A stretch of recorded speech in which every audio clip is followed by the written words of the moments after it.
Thank you for that introduction, Wallace. I do appreciate saying I was drafted. It sounds much better, so I might start using that. My name is Suzy S. I'm an alcoholic. Hey, Suzy. My sobriety date is October 23rd, 2012. I have a home group. There's a solution group of Holly Springs, North Carolina. We meet on Tuesdays and Thursdays at 7 p.m. I joined that home group maybe like 4 or 5 months ago. There's a newcomers meeting on Tuesdays. There's a bunch of other stuff on Thursdays. I don't quite have it memorized yet, but if you're out that direction, come and see us. Thank you for having me. I love coming to this group. I know many people that attend this group. I've gotten to know them doing service. I've gotten to know Wallace really well. I learned coming into Alcoholics Anonymous, I thought I was just going to learn how to quit drinking, but really what I learned is how to be of service to other people and how to have less of myself, which I desperately needed when I got here. I'm going to tell you a little bit about what I was like, what happened, and what I am like today. I like to start off a little bit with my childhood, which before I made amends to a lot of my family, I would tell you all about everyone else's suspected alcoholism in my family and how they had wronged me and how many husbands my mom had had and just all these different things. What I can tell you today is that, there was a lot of abuse in my household. There were drugs, alcohol, we were poor. We lived in a town of 350 people in the mountains.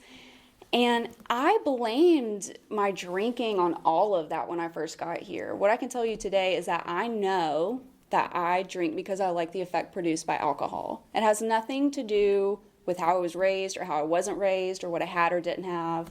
But I really did think if you went through what I went through, you would drink the way that I drank. I used that for a very long time. With that being said, I moved around a lot as a kid, several different states, several different schools. I could say that I felt like I didn't fit in, but I really didn't care to fit in. I wanted to be different. So I don't really think that any of that plays into it either. I moved out of my mother's house when I was in high school, and I had a lot of fear about drinking.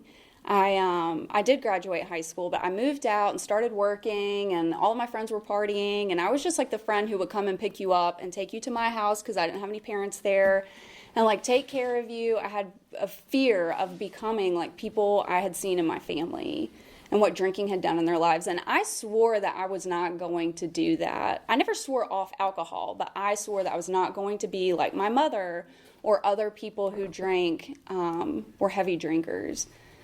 I took my first drink. Well, I want to say this first. When I was growing up, I had really good examples of what it looked like to have a relationship with God. It was not from my parents, it was from both of my sets of grandparents. And they had very different faiths. But I was able to attend services with them, and I had a really good idea of what a good marriage looked like, what a good relationship with a higher power looked like, and what it looked like to help and serve other people. And so I tried that when I was maybe middle school age. I was like, I'm going to go to church. I'm going to do what my grandparents do. And I did that. What I didn't realize is I was there to just like have my circumstances change. When I went to church and did everything I was supposed to do and was a good girl and prayed and repented or whatever, and my circumstances didn't change at home, I made a decision. I see God working in all these other people's lives, but maybe God is just not for me. I couldn't really comprehend why that was. I continued to go because I didn't want to be at home. But I remember making that decision, like, I'm just going to show up here so I can be away from home, but I don't really see anything happening in my life. It's not that I did not believe in God. I just didn't believe that God was going to do anything for me. I drank a handful of times when I was in high school. Like I said, between high school and college, I had a real fear of drinking. And so I more wanted to fit in with people and be like, yeah, I'm here, I'm drinking. But when I really started drinking, I was 20 years old. I went to college. It didn't work out for me. Hated it. Moved back to the town that I thought was the problem and went to trade school. And when I did that, I was dating a guy who was a few years older than me. And I was 20 years old, and he said, Suzy, I thought he was just brilliant. He said, Suzy, it's going to be really embarrassing when you turn 21 and you don't know how to drink in the bar. And it's like, this is exactly what I've been missing. I was like, you're right. You are so right. Lovely man. So great. And so I started drinking immediately with him. And like I said, we lived in the mountains. We were in East Tennessee. And so I just drank what he drank. And I do also want to say that he is not the reason that I'm an alcoholic either. But he knew how to drink quite well. And so we would drink moonshine. That was off the mountain, and we would drink whiskey and water. I would drink anything. I don't want to make it sound like I had any preferences, but these things were always available. And if you've never had moonshine, I'm a pretty small person. The key is to keep it down the first time. And if you can keep it down the first time, you're probably going to be okay. If not, you just continue trying. But it just gets grosser and grosser as you continue to try. And I drank with the purpose of getting out of my mind. I never tried to control my drinking. I knew that once I started drinking, I wanted to get out of my mind. I wanted to drink as much as possible. I never had any plans past what am I going to drink? And so I started drinking alcoholically from that moment forward. I don't remember a time that I tried to drink like a lady. That was just not my purpose in it. I'm sure people asked me to, but I wasn't capable and I didn't care. So, I had a job where the other thing I like to do while I was drinking is if I didn't like my boss would make my schedule, and if I didn't like the schedule she made me, instead of just politely saying, hey, do you think that I could maybe work different hours or different days, or can I have this day off? I would just make a campaign to take over her job and then just make my schedule the way I wanted it to be. And so that's what I did, because I wanted to work 12 or 13 hour shifts, just work an entire day and then have an entire day off to drink. I could white knuckle it pretty well for an entire day and then go home and go to bed knowing tomorrow I'm going to get up, pretend to do some laundry and stuff, and then I'm just going to drink all day and I'll pass out and I'll get up and drink some more. And, that's what I did. That was my whole purpose. I didn't care about friends. I didn't care about family. I didn't care about anyone truly but myself. And that is exactly what I did. So this relationship was on and off, and it was not great. But I also used that as a reason to drink the way that I did, because everyone that we hung out with drank the way that I did, which was to black out or to go get more alcohol. And it got to the point where, we would go out. I was thinking about this story. I don't think I've ever told it from the podium, but we would get to the point. One time I went out, we had a boat. I went out on the boat.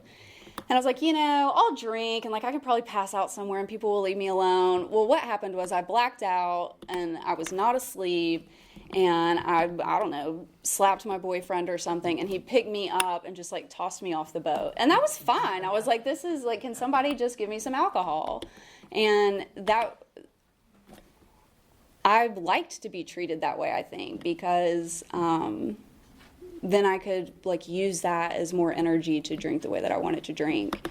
But don't be confused. I did not go out and drink very much. What I really liked to do was sit in my garage alone with the door cracked just about this much so that my neighbors couldn't see what I was doing, because I knew they were watching me, and chain smoke cigarettes, drink, and make phone calls to my family, tell them how horrible my life was, hang up on them, and then just not answer when they would call back. I would just dump all my garbage on everyone, and I felt fine with that. So at some point, I wanted to get away from that relationship. It was a problem.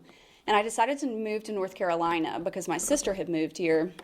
And I called her up one day and was just like, hey, in 5 weeks, I'm going to move to North Carolina in with you and your husband. And she was like, that's great. I'll arrange the U-Haul. And so that's what I did. And my drinking, surprisingly, did not get better. It got worse. I had a job. I did the exact same thing. I just manipulated my schedule, drank around the clock. I convinced my dad to move to North Carolina from Alabama and then didn't go see him for like a couple of months at all. I begged, I pleaded, I just, made a spreadsheet of why he should move here and then just did not go see him. And he was 20 minutes away from me. So that's just who I was when I was drinking. Like, I just didn't care. I wanted you to think that I was a good person. When I felt really bad about myself, I would do something for you so that you thought I was a good person. But I never felt better about myself. So when I did finally go decide to see my dad, he had a computer question, and, it's just very difficult to help your parents with computer questions, and I didn't want to do it. But I was feeling bad about myself. So what I can tell you is that I have been drinking that day because I was off work. I don't know how much. Once again, I did not try to control my drinking. I know I'd been drinking. I went to his house. I know I drank while I was there because I also did that. The drinking didn't stop. I left his house and I got almost home, but I was in a neighborhood near where I lived, and I hit two people who were walking in their neighborhood. And what I can tell you is that alcohol had stopped working for me a long time before that. But, in that moment, I was very coherent. I knew exactly everything that was going on, and I blew a point too. It was, very clear that alcohol was not working for me, and so I called the police. And I'd never been in trouble before. And I got arrested, and my family had out-of-state phone numbers, so I couldn't call them from jail anyway. And, I never really wanted to die while I was drinking, but when I harmed other people and one of them almost died, I just did not want to exist anymore. I went in front of the magistrate judge that night or morning at 2 a.m. and he looked at me and he said, I really hope that you had fun what you were doing, because the man that you hit is probably going to die. The woman is critically injured, and I'm going to make sure that you go to prison, at least for 10 years or more. And he just motioned me away. And I will never forget that, because the way he looked at me was the way I'd felt every time I looked in the mirror for so long. He just was so disgusted that I was even standing before him. And the next morning, my sister bailed me out of jail. And at this point, this started, I didn't know what Alcoholics Anonymous was, never heard of it. I got honest with my employer and said, hey, I don't know what I'm going to do, but I have to do something, can't come to work. And I called an attorney, and he said, I can't help you, but call this man, do an alcohol assessment, and just do whatever he says. And I did that, and that man, his name was Lou, I was very honest on this alcohol assessment. This was the most honest I'd ever been in my life. I put down exactly how much I was drinking. And he flipped to that page, and he looked at that, and he was a sweet, cute old man. I just knew he was going to be so delicate with me. And he just looked at me and he said, you're going to treatment. And I didn't even know what that meant, but I was willing to do whatever other people told me to do at that point, because very clearly, I was insane, and my life was unmanageable. So I went to treatment in Surry County, North Carolina. 1 week later, it was my 25th birthday, my first day there, and I cried the whole time after my family left. I just didn't know. They said, hey, if the police come and arrest you while you're here, that means that the man that you hit died.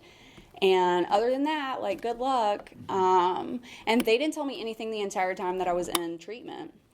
So that was probably for the best, but it was really scary. What I'll tell you about treatment is I think it was very good. I did 30 days inpatient. When I did go to prison, I did the DART program, which is also like a rehab. I did outpatient treatment. I have done like some therapy for things that went on in my childhood. All of that is really, really great information. Great. But it is not the reason why I'm sober today. Like, all of that information just does nothing for me. I'm an alcoholic, and I need a spiritual solution. You know, it was good. I was separated from alcohol for 30 days. Great.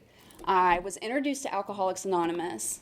Great. I did learn, I don't remember it now, but there were like chalk talks and these graphs of the body and, you know, what it does in your brain. And like all that is great information, but I don't need to know it today to stay sober. So,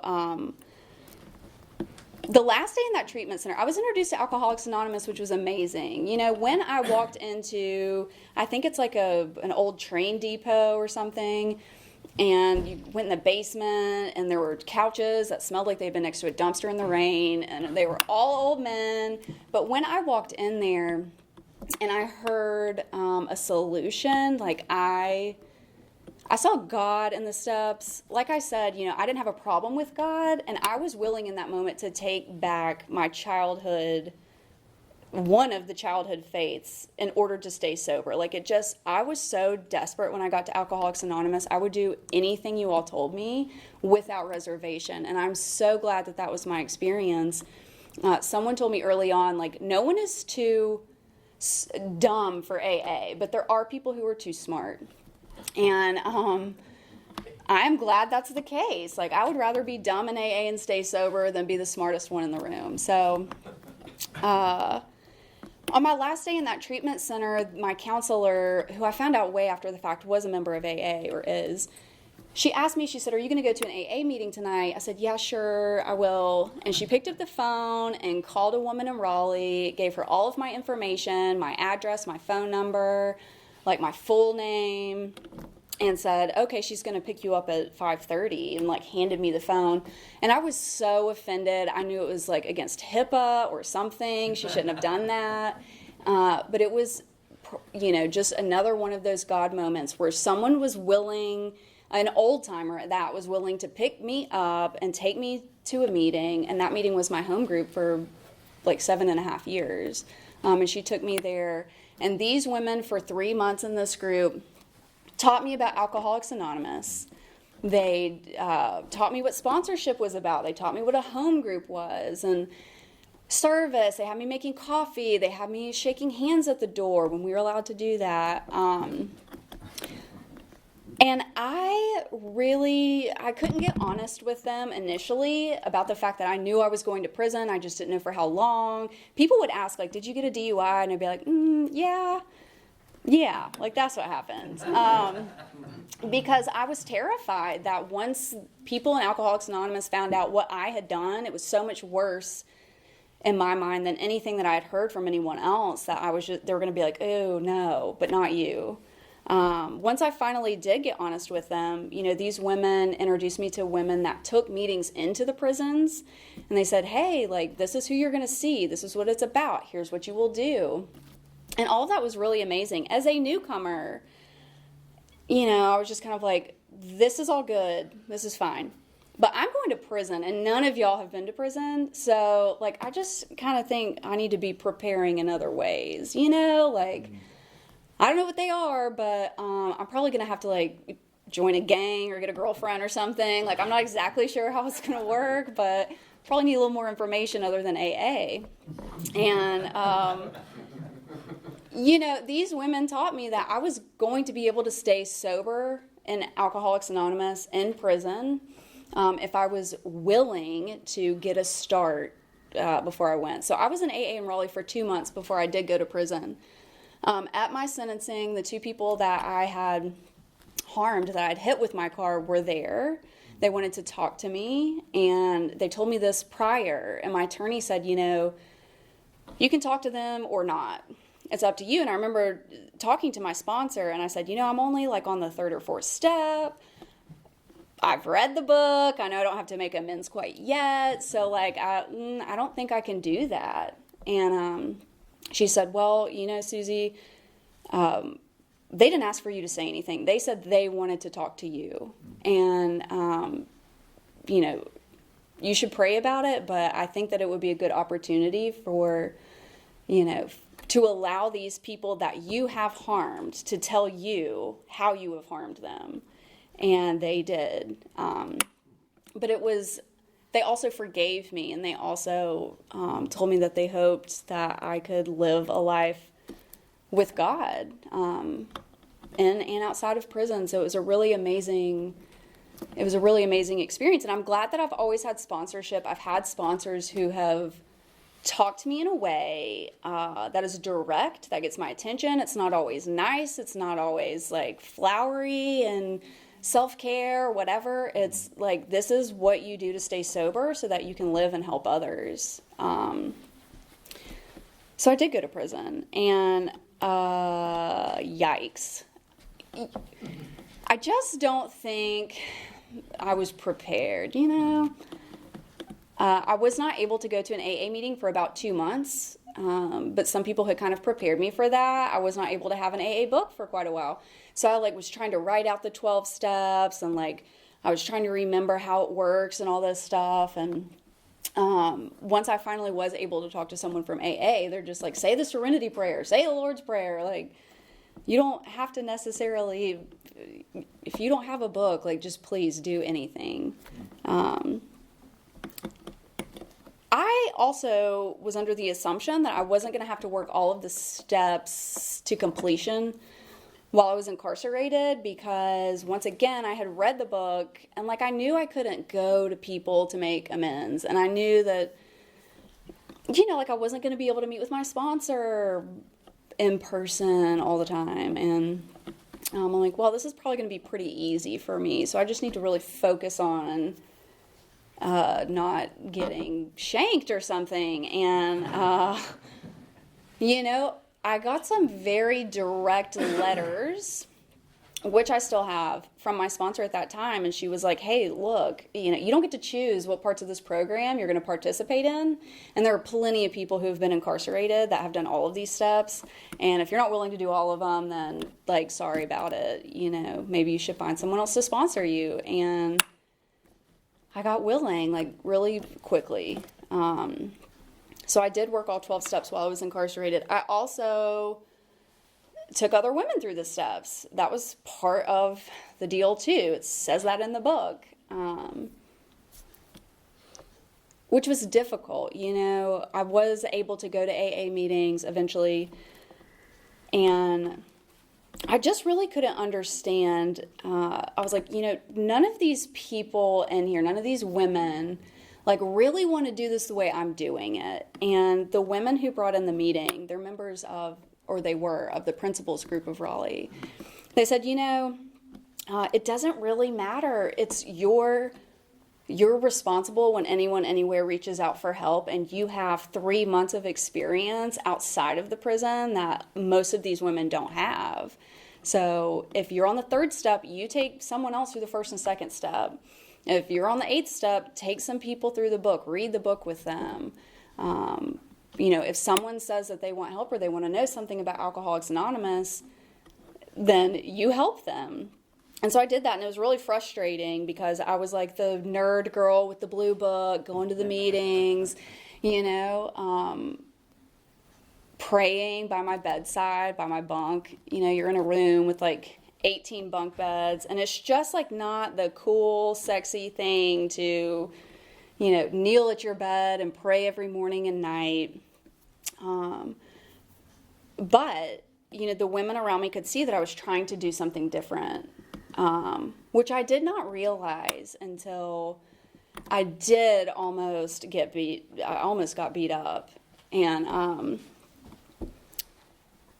I also learned a lot about the traditions while I was incarcerated. I didn't realize it at the time.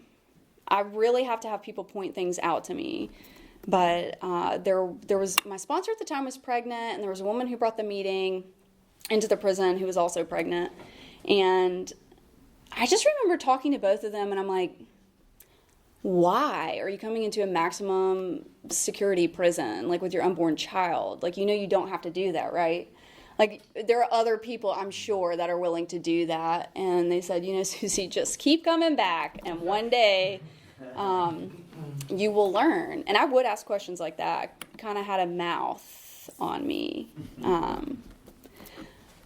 So I did work all the 12 steps. I had a really big hang up with sending letters from prison, making amends to people, because it would have that stamp from the prison on it, like from NCCIW. This is an inmate sending you this mail. And I can't remember if it was my sponsor or one of the girls that would come and visit, but there were people from Alcoholics Anonymous that would come in person to visit me, like with my dad and 3 AA members. And I remember one time, one of them saying to me, like, Suzy, like, you were on the news. Like, people know where you are. Like, why are you so concerned that it's going to have a stamp? Like, everyone is well aware that you're sending them a letter from prison. And that just really leveled me. Things that I don't even think about because my ego gets in the way. It's all about that stamp, which was not even the case. These women really carried me. Alcoholics Anonymous carried me through that sentence, and they did show up. I learned how to make amends. I just don't go to prison. I learned how to make amends because my sponsor and a couple of women were coming in, and like I said, my dad would come in and visit me too, and so the first amends I got to make was to my dad with 3 other AA members sitting there, like critiquing me making amends with him and being like, okay, no, okay, stop.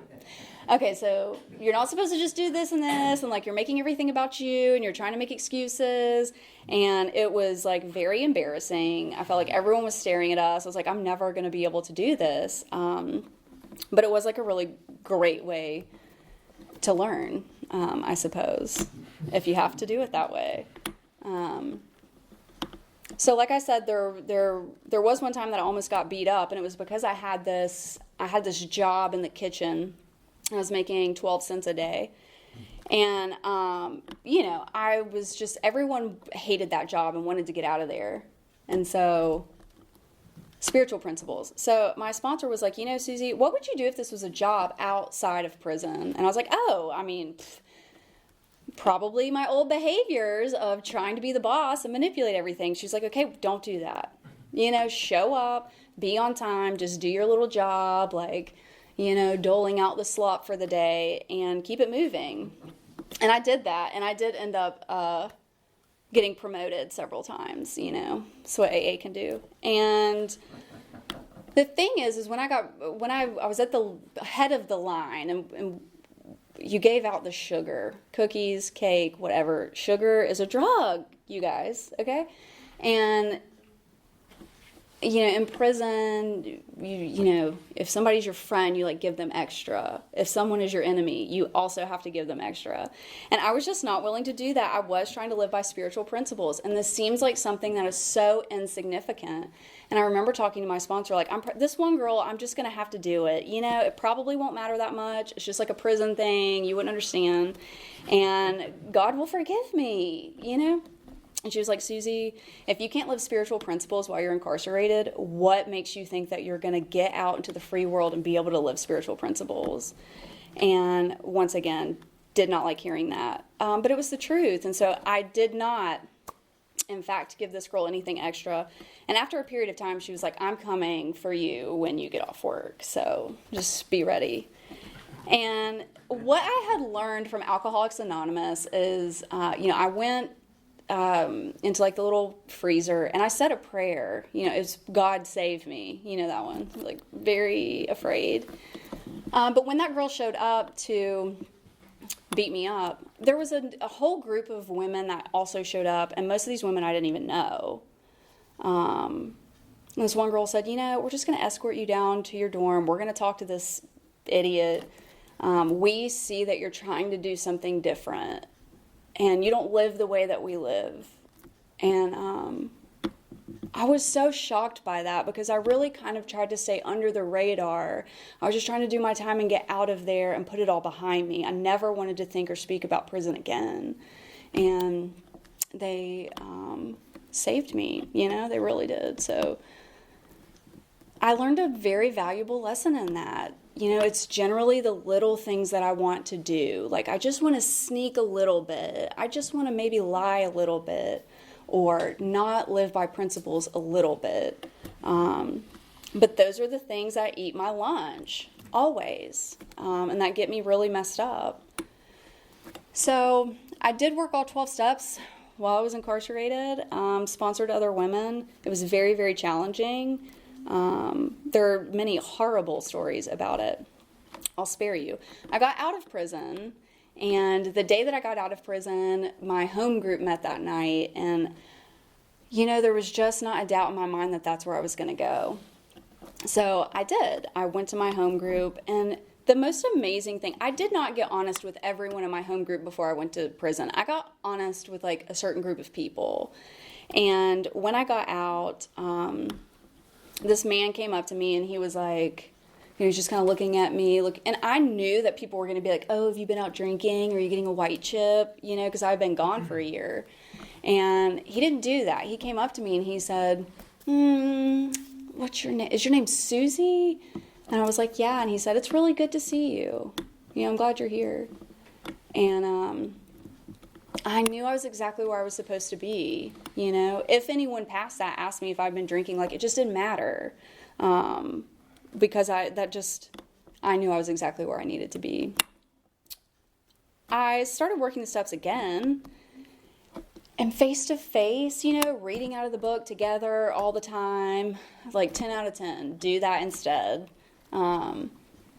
Doing that, I was able to clean up a lot more of, the things that I really couldn't make amends for while I was incarcerated.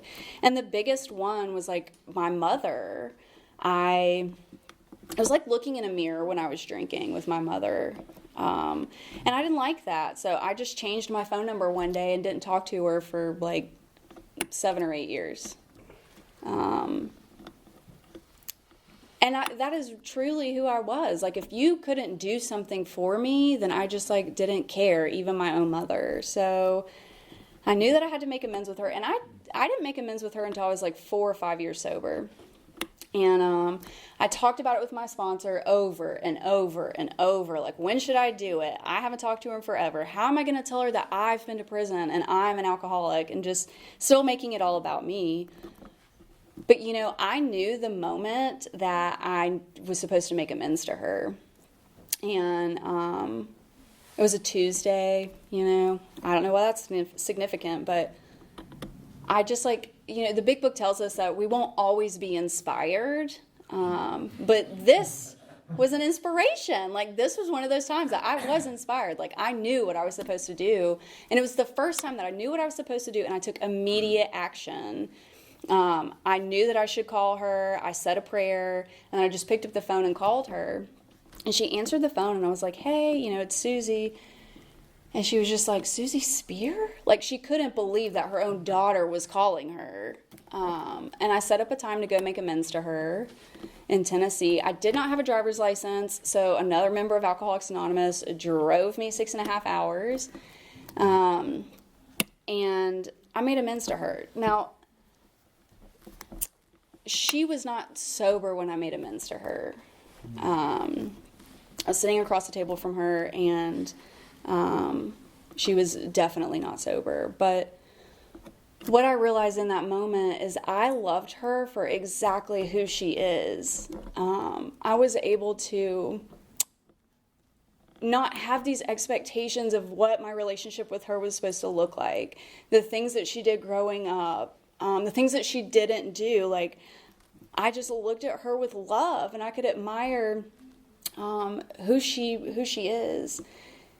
And I know that did not come from me, because I hated her for my entire life. I hated her so much. And so I know that was not from me.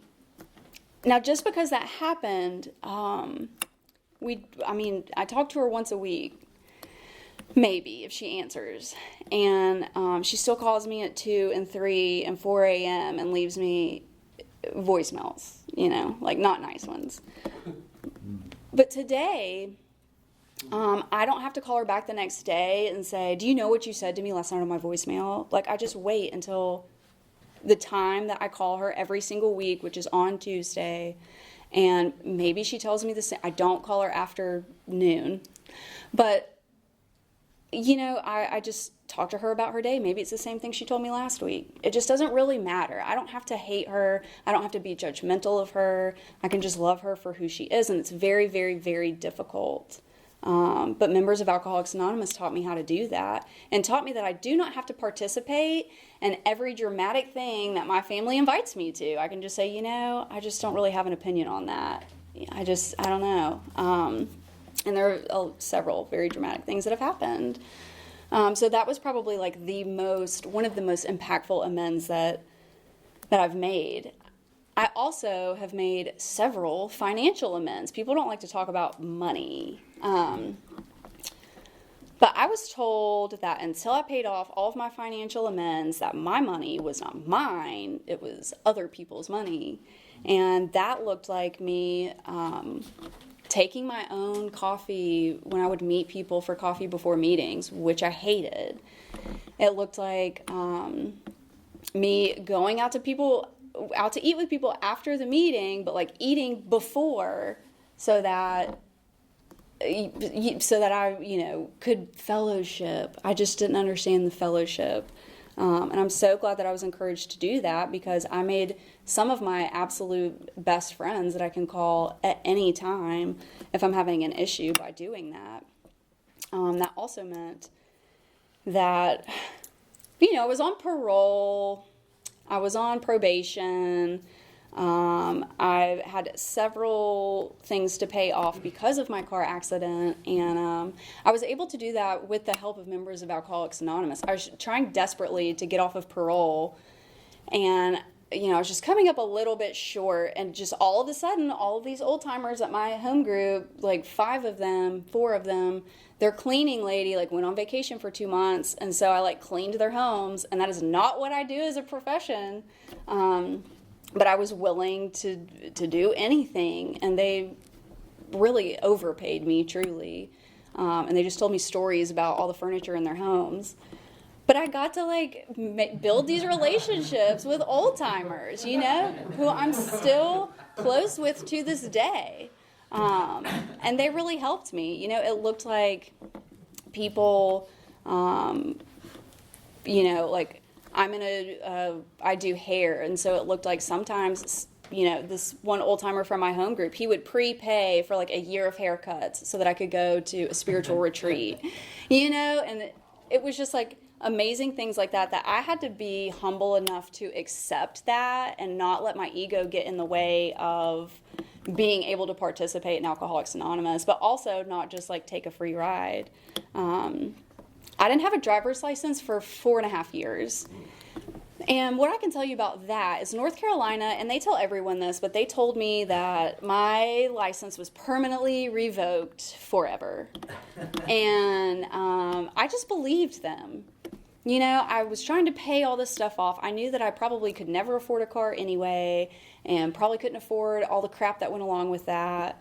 But I did get a letter at some point, and they're like, hey, why don't you pay us some money and we'll kind of see if we think we want to give you a driver's license. And I didn't want to do it. I was very comfortable getting rides everywhere.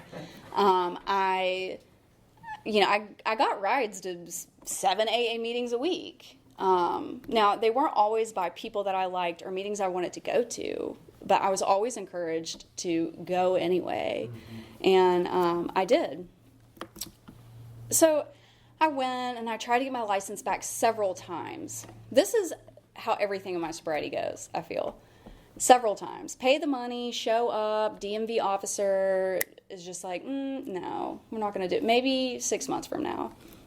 So after the second or third time that I did that, I told my sponsor, I said, I'm not doing this again. It's expensive. I cannot emotionally take it. It's just very detrimental to me mentally. And she said, you don't have to make a decision about that today. So just let me know when they call you up again. And I did. And she said, okay, well, just get your documents ready. And I was just so angry. I really did not want to do this again because I felt like it was just all a trap. And I showed up to the DMV. I went alone this time because I'm like, nobody needs to waste their time showing up with me. Don't worry about it. And I went by myself. And they called me up and said, okay, that will be $25 or whatever. And they're like, okay, just go get your photo taken. And I was so stunned that I walked like 2 miles home. I just couldn't even believe that it had happened. I thought it was a mistake. And I'm not saying that like God chose me to get my license back, and if you stay sober, that will happen to you too. I don't know why that happened, but what I do know is that because I got my driver's license back, I was giving other people rides, newcomers rides, people I didn't want to give rides to meetings. I was doing that, and I still do that. I will go on 12-step calls. I will take people to treatment. A friend and I drove all the way out to the coast recently to pick a lady up from a hospital. And then anyway, halfway back to Raleigh, she got out of the car at a gas station and said, no, thank you. Just like alcoholics do that. But it's about being willing to show up and to help others. I also, I didn't want to talk about prison at all. I didn't want anyone to really know that I'd been to prison. I had a lot of shame. I had a lot of shame and guilt about what I had done. I just kind of wanted to move on and just like talk about other things in AA.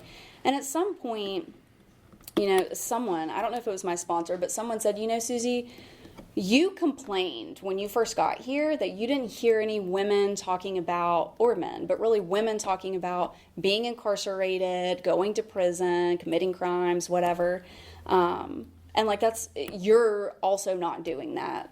So you really just can't talk out of both sides of your mouth. And I did not immediately start talking about it, but I started to get involved in corrections, and it was a soft entry. I still really didn't want to tell anyone, but I heard a lady speak, and she had been to prison, and she looked like she was doing okay, and I went and talked to her afterward, and she said, girl, you need to start sharing that. Like, we're both here in North Carolina. I didn't know there was anyone else, and she's just the sweetest woman, and so I learned how to do that, and how to do it in in a more graceful way than maybe I was used to. Like, you get a bunch of cons together and we just kind of talk about other things about prison. So I learned the way to talk about the program of Alcoholics Anonymous in prison and the other stories like at other times. Because I was real rough around the edges when I got here. And I did start participating in corrections functions, which has been the absolute light of my life. I never wanted to go back into a prison, ever. And I was encouraged by several people, like, you should try to go back in. Specifically in North Carolina, I don't know very many women who have been incarcerated that stay sober, that don't just continue to go back. And I'm not saying that I'm special or unique. I wish that there were more.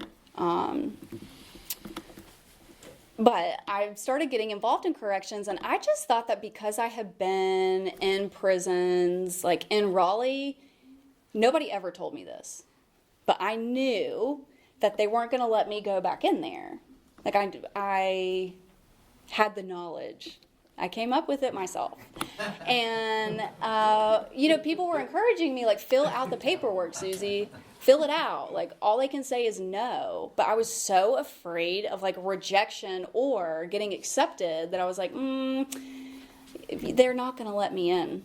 And I did fill out the paperwork 4 times.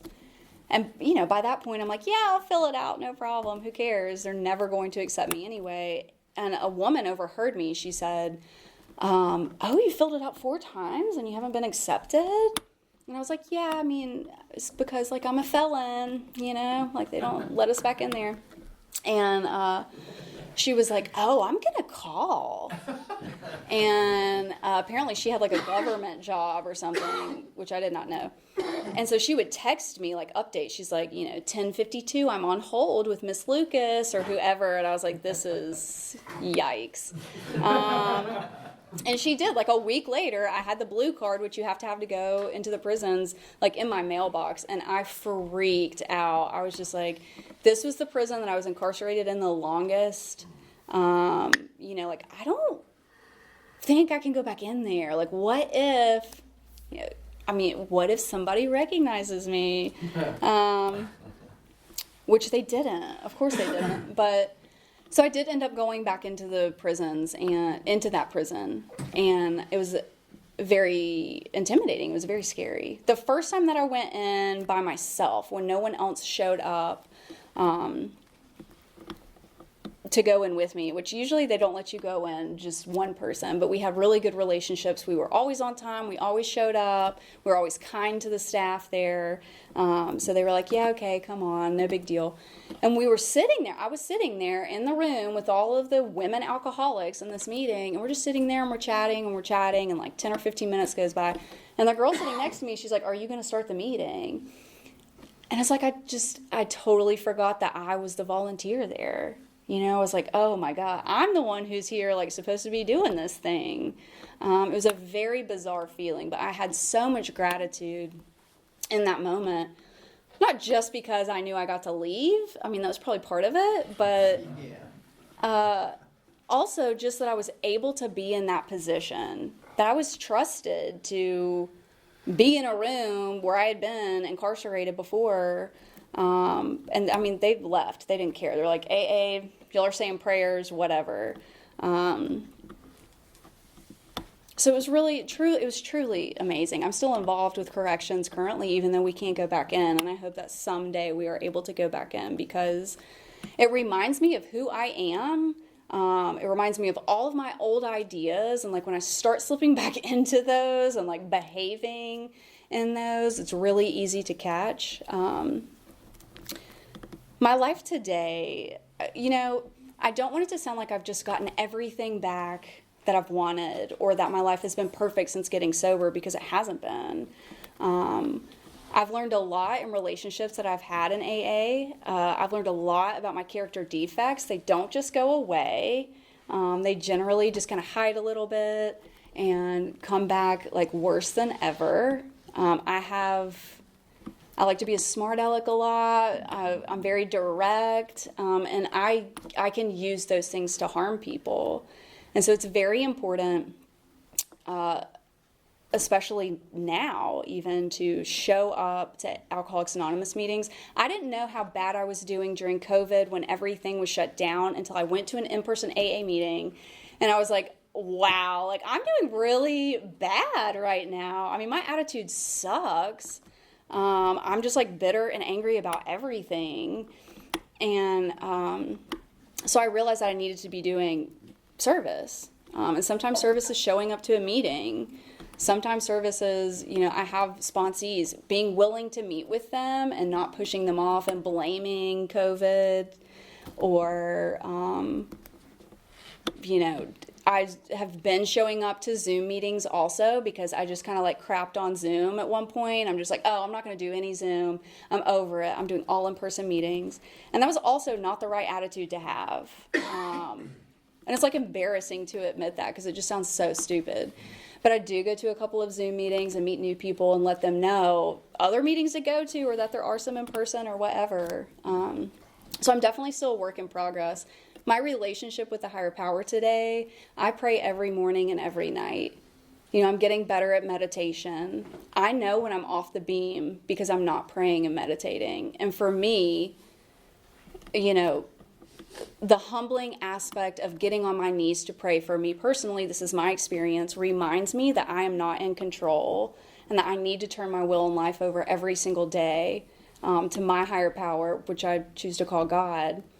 And just that subtle reminder, I feel like it has such an impact on me every single day when I look at it that way. So thank you for having me to speak. Thank you for the introduction, Wallace.